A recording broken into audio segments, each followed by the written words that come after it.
12వ తారీఖు నాడు ఒక ప్రభుత్వ సమావేశంలో, అది కూడా నిరుద్యోగులకు గవర్నమెంట్ జూనియర్ కాలేజ్ లెక్చరర్స్ యొక్క నియామకాలకు సంబంధించిన అపాయింట్మెంట్ లెటర్స్ ఇవ్వడం కోసం అని చెప్పని రవీంద్ర భారతిలో ఒక అఫీషియల్ మీటింగ్ కండక్ట్ చేస్తే, ఆ మీటింగ్లో తగుదనమ్మా అని చెప్పని కేసీఆర్ గారిని అత్యంత హేయమైనటువంటి ఒక రీతిలో, సభ్య సమాజం గర్హించేటువంటి ఒక రీతిలో వారిని తూలనాటం జరిగింది. ఆయన ఏమన్నారో ఒక్కసారి నేను తెలంగాణ సమాజం ఒక్కసారి వినాలా అని చెప్పని నేను కోరుతా ఉన్నాను.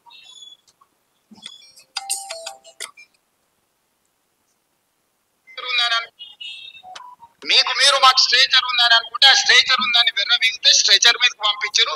ఇట్లే చేస్తే ఆ తర్వాత మార్చరికి పోతారు. మీకు మీరు మాకు స్ట్రేచర్ ఉందని అనుకుంటే ఆ స్ట్రేచర్ ఉందని విర్రవీగితే స్ట్రెచర్ మీదకి పంపించరు. ఇట్లే చేస్తే ఆ తర్వాత మార్చరికి పోతారు. మీకు మీరు మాకు స్ట్రేచర్ ఉందని అనుకుంటే ఆ స్ట్రేచర్ ఉందని విర్రవీగితే స్ట్రెచర్ మీదకి పంపించరు. ఇట్లే చేస్తే ఆ తర్వాత మార్చరికి పోతారు. మీకు మీరు మాకు స్ట్రేచర్ ఉందని అనుకుంటే ఆ స్ట్రేచర్. ఇది రేవంత్ రెడ్డి గారు మాట్లాడిన ఒక మాట.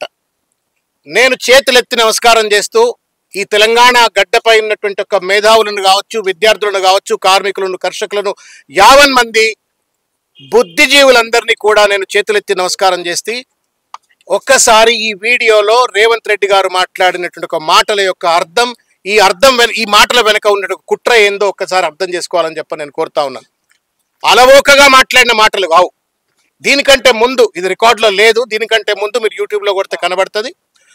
ఎవరో ఒక ఎమ్మెల్యే పక్కన ఆయన చెప్పిండట, స్ట్రెచర్ గురించి మాట్లాడుతుంటే స్ట్రెచర్ మీద పడ్డాడు, స్ట్రెచర్ నుంచి ఆయన మార్చురికి పోతాడు అని చెప్పని ఒక ఎమ్మెల్యే అన్నాడు అని చెప్పని అంటే, వీళ్ళిద్దరు, ఆ ఎమ్మెల్యే ఎవరో నాకు తెలియదు, అది రేవంత్ రెడ్డి గారి నోట్లో నుంచే వచ్చింది. రేవంత్ రెడ్డి గారు ఆ ఎమ్మెల్యే కలిసి ఏమైనా కేసీఆర్ గారిని హత్య చేయాలని చెప్పని కుట్ర బంతున్నారా, లేకపోతే ఆయనకి ఏమైనా ప్రమాదం కలిగించాలని చెప్పని కుట్ర బంతున్నారా అని చెప్పని మేము అనుమానం వ్యక్తీకరిస్తా ఉన్నాం. ఎందుకంటే యాజ్ పర్ లా ఎవరి శరీరం మార్చురికి పోతుంది? మామూలుగా ఇక్కడ ఇండ్లలో డాక్టర్ ఉన్నాడు, ఇక్కడ రాజు అని చెప్పని డాక్టర్ ఉన్నాడు, అడిగితే చెప్తాడు any doctor can also say. ఎవరి బాడీ డాక్టర్కి పోతుంది, మార్చురికి పోతుంది? అన్యాచురల్ డెత్ అయితేనో, మెడికో లీగల్ కేసుల్లో ఏదైనా ప్రమాదం వచ్చి రోడ్ల మీద ప్రమాదాలు అయి చనిపోతేనో, ఇంకా ఏదైనా అంటే అన్యాచురల్ డెత్స్ కావచ్చు, మెడికో లీగల్ కేసెస్ కావచ్చు, లేకపోతే పోలీస్ స్టేషన్లలో ఎవరైనా జ్యుడిషియల్ డెత్ అయితేనో, లేకపోతే అన్క్లెయిమ్డ్ అన్ఐడెంటిఫైడ్ బాడీస్ ఎక్కడైనా రోడ్ల మీద కనబడ్డట్టయితే ఆ శరీరాలను మాత్రమే మనం మార్చురికి తీసుకెళ్లి పోస్ట్ మార్టం నిర్వహిస్తాం. రేవంత్ రెడ్డి ఏం మాట్లాడుతూ ఉన్నాడు? ఒక తెలంగాణ ఉద్యమకారుడు, తెలంగాణ రాష్ట్ర సాధన చేసినటువంటి ఒక గొప్ప వ్యక్తి, తెలంగాణకు 10 సంవత్సరాల పాటు ముఖ్యమంత్రిగా ఉన్నటువంటి ఒక కేసీఆర్ గారిని బీఆర్ఎస్ పార్టీ జాతీయ అధ్యక్షుడిని పట్టుకొని మార్చురికి పోతాడు అని చెప్పన్నాడు. ఎట్లా మార్చురికి పోతాడు కేసీఆర్ గారి శరీరం చెప్పండి? అంటే రేవంత్ రెడ్డి ఏమైనా కుట్రపూరితంగా కేసీఆర్ గారికి ప్రమాదం చేకూర్చాలనే ఒక ప్రయత్నం చేస్తుండా అని చెప్పని వాళ్ళ అనుమానం కలుగుతా ఉంది. దీనిపైన వెంటనే విచారణ జరపవలసిన అవసరం ఉంది. అడ్డు అదుపు లేని ఒక భాషతోటి వాళ్ళ ఇష్టం వచ్చినట్టు కేసీఆర్ గారిని ఎట్లా తిట్టిండో అది కూడా మీకు ఒకసారి వినిపిస్తా. తర్వాత ఇష్టం వచ్చినట్టు తిట్టిండు. ఆఖరికి వాళ్ళ మార్చురీ అని చెప్పనే పదం వాడుతూ ఉన్నాడు.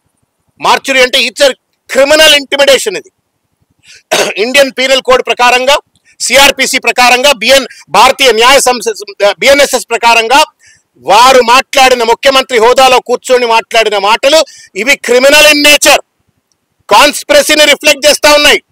కేసీఆర్ గారికి కూడా ప్రమాదం ఏమైనా తలపెట్టపోతున్నాడా అని చెప్పని వాళ్ళ అనుమానం కలుగుతా ఉంది. ఎందుకంటే 1.5 సంవత్సరాల కాలంగా చేతగాని రీతిలో ఒక అసమర్థతతో ఈ ప్రభుత్వాన్ని నడుపుతూ ఏ పరిపాలన చేత కావట్లేదు, పరిపాలనపై పట్టు రావట్లేదు, సంపద సృష్టించలేకపోతున్నాడు, తర్వాత ఇచ్చిన వాగ్దానాలను అమలు చేయలేకపోతుండు, విచ్చలవిడి అవినీతికి పాల్పడతా ఉంటే బీఆర్ఎస్ పార్టీకి సంబంధించిన నాయకులు అసెంబ్లీ వేదికగా బయట ఎక్కడ పడితే అక్కడ రేవంత్ రెడ్డి గారిని ప్రశ్నిస్తూ ఉన్నారు.